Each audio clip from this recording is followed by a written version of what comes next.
When traveling to new and foreign places, some people go many miles on the outside. I think real traveling is when you also allow yourself to be transported on the inside. I made this little movie because I was inspired to share with you a little of my travels and some of the optimism that I picked up along the way.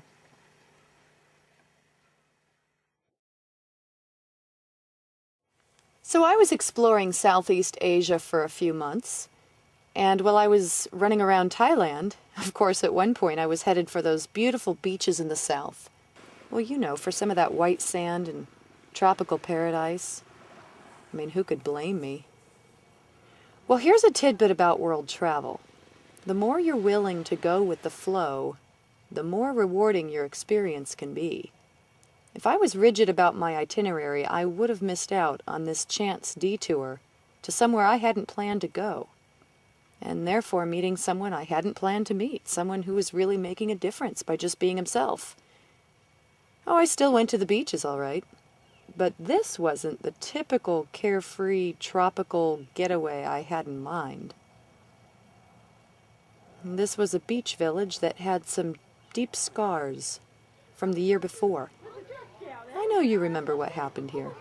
But he's all right, he's on the sea. I hope his battery lasts. Jesus Christ, look at that. Fucking hell.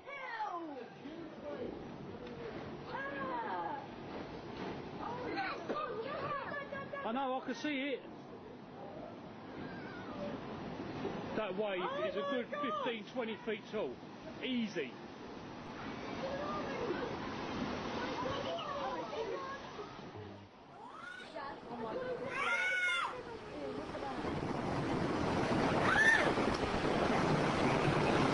Cònไม่ยอมขึ้นครับไม่ยอมขึ้นวิ่งแล้ว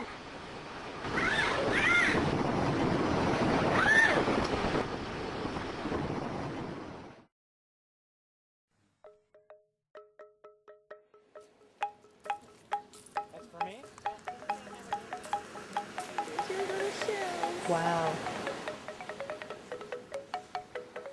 Well, never before has a simple walk on the beach reminded me so much of the unpredictability of it all, the impermanence of life. This was the very sand where people's whole lives came to an end. Somebody's loved ones disappeared. Many kids became orphans in just one day. Well, I'm always moved when I encounter normal people doing extraordinary and wonderful things. And John Moretti is one of those people. He's a former engineer from California, and he went the extra mile with his compassion. He quit his job, brought all his savings with him, and up and moved here to Khao Lak because he wanted to bring joy to the children by building them playgrounds. And in February, just a month and a half after the tsunami or so, I founded Operation Playground. And I knew that I would come back and build a playground.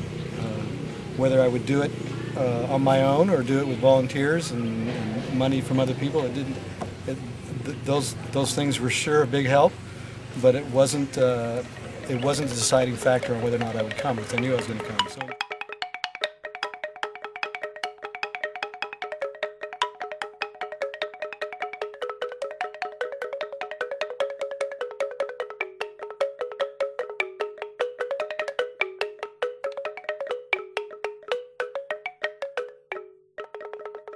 I think an idle mind really kind of destroys you. And a lot of these kids who lost their homes and their families in some cases really found themselves in foreign territory. And I thought that not having a place to play and interact with each other really kind of kept their depression. It kept them depressed. Yeah. And I believe the kids that are at play are healthy children in many ways. I just kind of thought it was a way to give back to their childhood that they'd really begun to lose after the tsunami, because suddenly their life is turned over, turned around. Yeah. And there weren't that many people doing it. They were building mostly infrastructure, which I don't have the funds to do.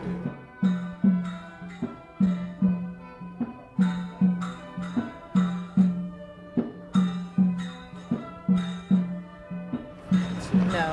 So these are what, some refugees also from the tsunami, obviously? All refugees from the tsunami, Okay. all the staff are. I've known these people for a year now. Oh, wow.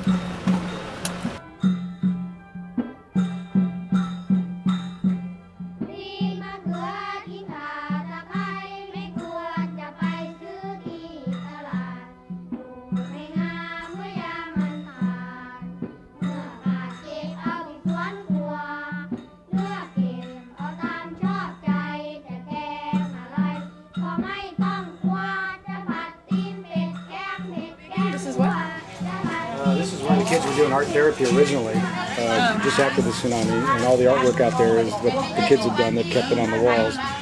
And Cha-Cha-Da has actually turned a lot of this into a business which supports a lot of these women. They're actually sewing over here shirts and bags and stuff. And she's been here since the very beginning as well.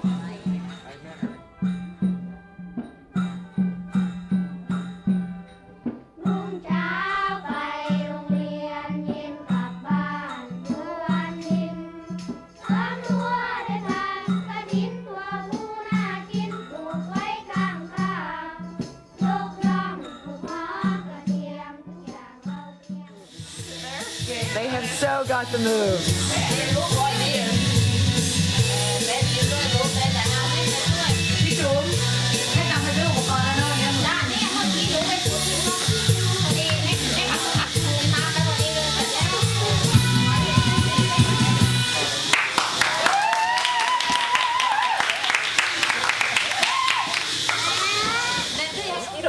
Wait, did I get the, yeah. I think I finished with all the wax. Did they say to do the wax on the edges?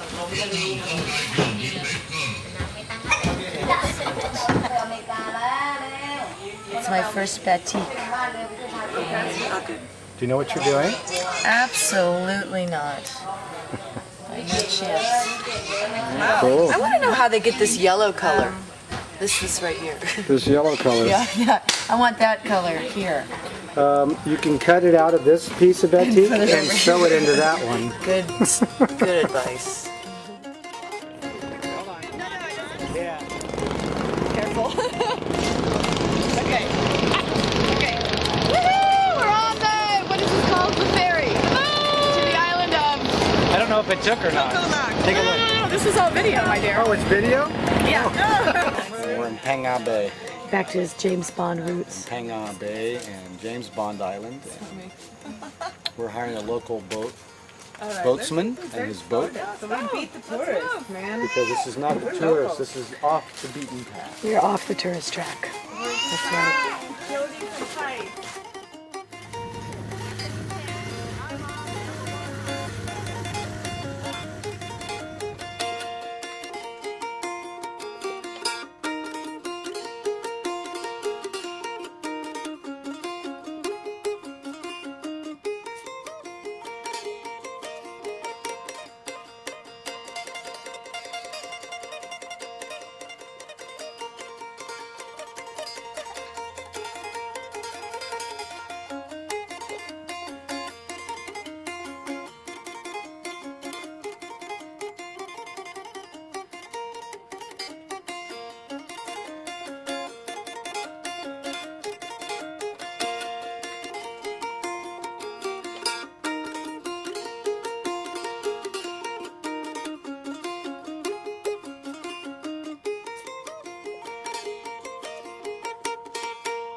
We chose this little village of Man Nok Na on a remote island of Koh Khao off of the coast of Nam Khem, which was the hardest hit area of the tsunami.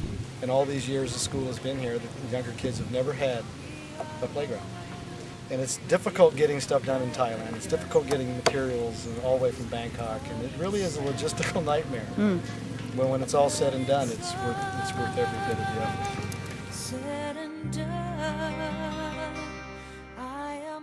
I got pictures of them lining up on this thing. Yeah. I mean, the cement was barely dry, and there's like 20 kids lined up, and they're just fighting to get, they're just sliding down one after the other. And in my mind, I'm going, what's just a slide? What's the big deal? But I'm going, I know what the big deal is. They've never had a slide. I really feel that this is something that I would like to carry on.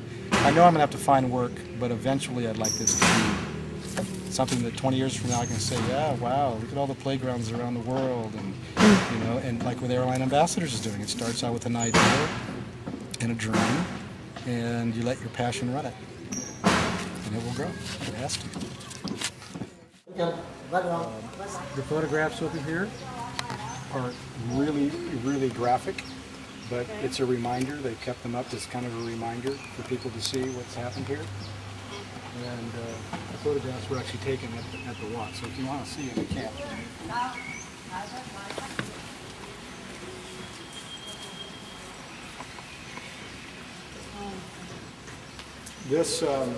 These containers, they actually still have about 30 containers that are just down the highway here that are still full of bodies that haven't been identified yet. But all of the bodies originally came here, and they didn't have ice, but they finally were shipping in dry ice to do as much preservation as they can.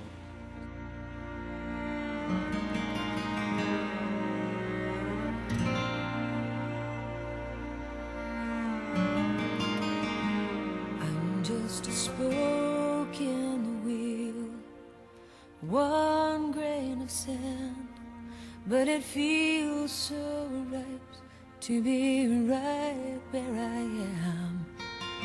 One little part of a much bigger plan, and the longer I'm here, the more I understand. I am one, we are one, like the rays of the sun when it's all said and done. I am one, we are one. It's more difficult to make a decision to go into a job interview than it is to say, I'm going to go try and change the lives of somebody else when I know that that change will change me.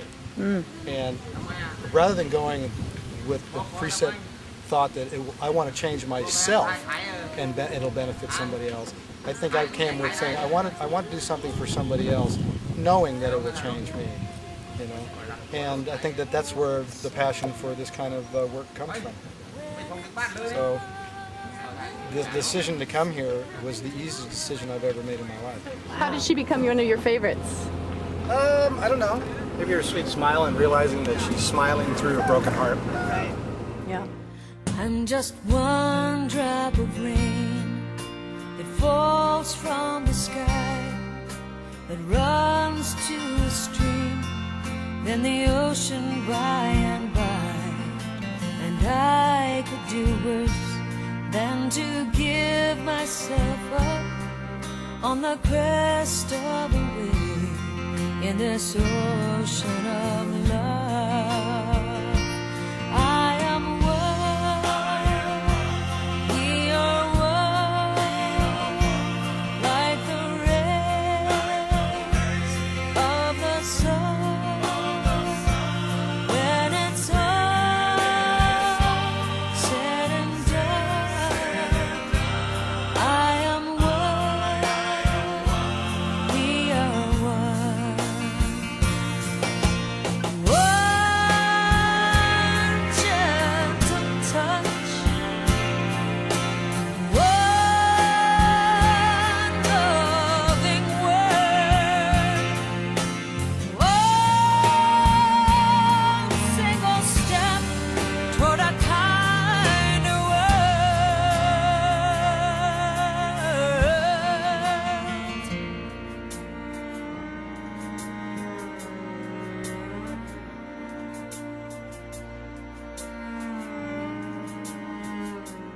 I am one, we are one, like the rays of the sun when it's all said and